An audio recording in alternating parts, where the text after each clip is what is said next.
स्वागत है आप सभी का अपने YouTube channel the vision science hub पे। क्लास 8 में हम लोगों ने फर्स्ट चैप्टर को कंप्लीट किया था, जिसका नाम है फसल उत्पादन एवं प्रबंधन, क्रॉप मैनेजमेंट एंड प्रोडक्शन। आज जो है क्लास 8 का ही एक और चैप्टर है जिसका नाम है सूक्ष्म जीव, और विषय सूची के अनुसार यह दूसरा अध्याय है।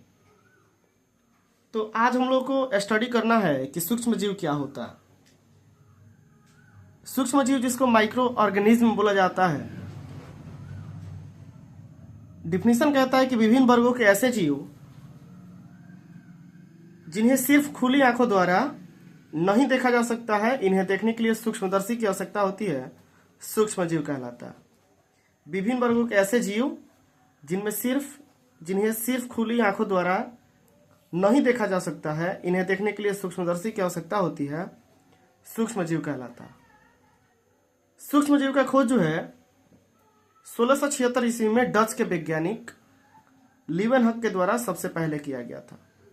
यहाँ लिखा गया है सूक्ष्म जीवों का खोज 1676 ईस्वी में डच वैज्ञानिक लीवेनहॉक के द्वारा सबसे पहले किया गया था। सेकंड है कि विज्ञान की जिस शाखा के अंतर्गत सूक्ष्म जीवों का अध्ययन किया जाता है, सूक्ष्म जैविकी माइक्रोबायोलॉजी कहलाता है। थर्ड है वह विशेष यंत्र जिसकी सहायता से सूक्ष्म जीवों को आसानी से देखा जा सकता हो, सूक्ष्मदर्शी या माइक्रोस्कोप कहलाता है। ध्यान रखना है, सारा पॉइंट जो है इंपॉर्टेंट है। चौथा है इसमें कि एक संयुक्त सूक्ष्मदर्शी में दो लेंस लगे होते हैं। जो एक सूक्ष्मदर्शी होता है उसमें दो लेंस लगा रहता है। जो लेंस नेत्र के नजदीक रहता है उसे नेत्रिका लेंस, तथा जो लेंस वस्तु के पास रहता है उसे अभिदृश्यक लेंस कहा जाता है। आपको थोड़ा सा इधर फिगर में ध्यान देना है।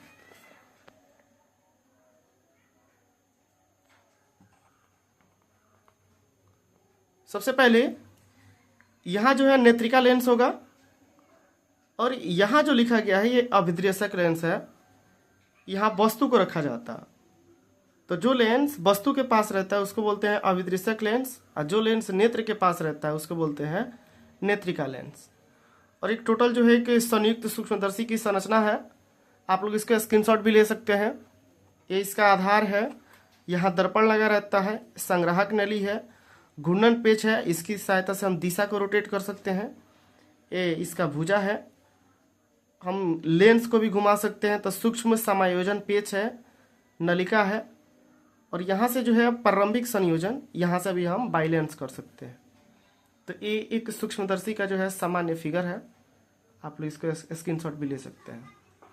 तो अभी हम लोगों ने पढ़ा कि सूक्ष्म जीव क्या होते हैं। तो विभिन्न वर्गों के ऐसे जीव जिन्हें सिर्फ खुली आंखों द्वारा नहीं देखा जा सकता है, तो इन्हें सूक्ष्म जीव कहा जाएगा। इन्हें देखने के लिए सूक्ष्मदर्शी की आवश्यकता होती है। नोट फर्स्ट लिखा गया था कि सूक्ष्म जीवों का खोज 1676 ईस्वी में डच के वैज्ञानिक लीवेनहॉक द्वारा सबसे पहले किया गया था।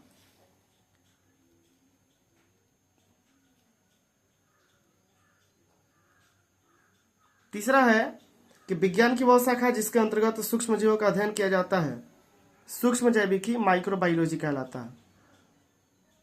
ध्यान रखना है, सूक्ष्म जैविकी माइक्रोबायोलॉजी कहलाता है। इसके बाद है कि वह विशेष यंत्र जिसकी सहायता से सूक्ष्म जीवों को आसानी से देखा जा सकता हो, सूक्ष्मदर्शी माइक्रोस्कोप कहलाता है।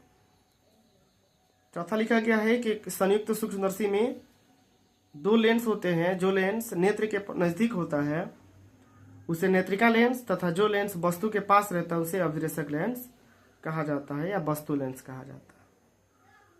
अब हम लोग को सूक्ष्म जीव में सबसे पहला पढ़ना है बैक्टीरिया, कि बैक्टीरिया क्या होता है।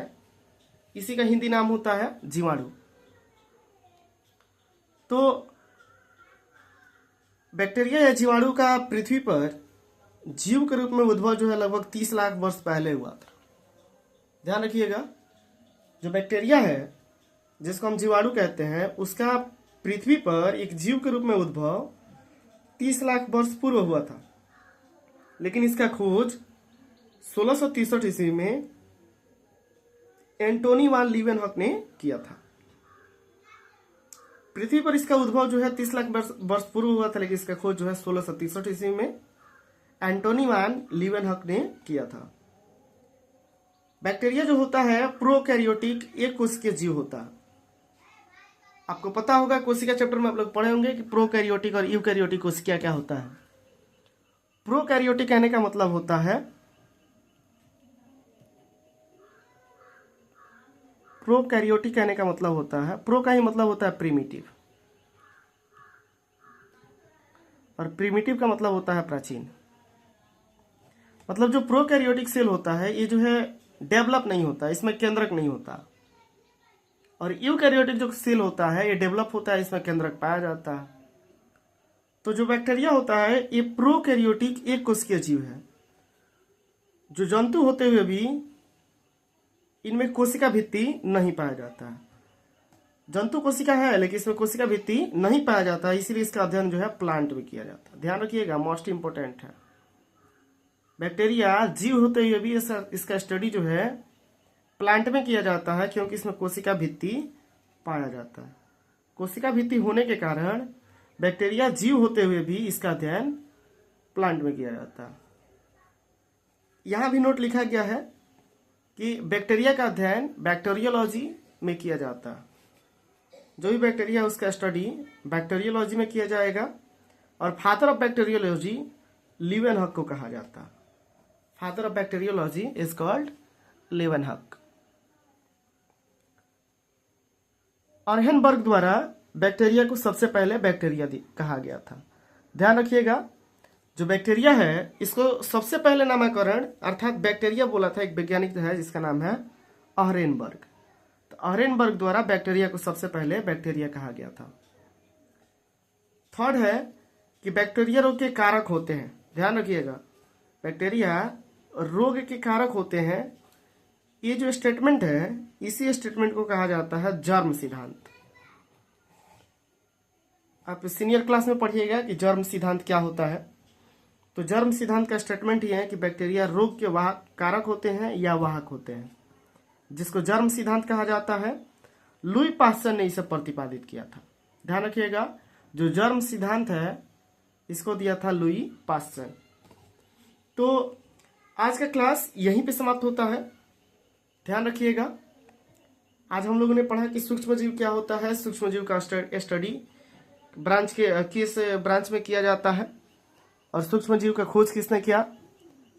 सूक्ष्मदर्शी क्या होता है, सूक्ष्मदर्शी में जो दोनों लेंस रहता है वो क्या है। बैक्टीरिया का उद्भव पृथ्वी पर कब हुआ, बैक्टीरिया का खोज किसने किया, बैक्टीरिया संबंधित स्टडी क्या है, और बैक्टीरिया को सबसे पहले बैक्टीरिया किसने कहा। बैक्टीरिया रोग के कारक होते हैं जिनको जर्म सिद्धांत कहा जाता है, और लुईस पास्चर के द्वारा इसका प्रतिपादन किया गया था, इस स्टेटमेंट को दिया गया था। मिलते हैं फिर अगले वीडियो में। वीडियो में जुड़े रहने के लिए आप सभी का धन्यवाद। आप लोग इसका एक बार स्क्रीनशॉट ले लीजिएगा।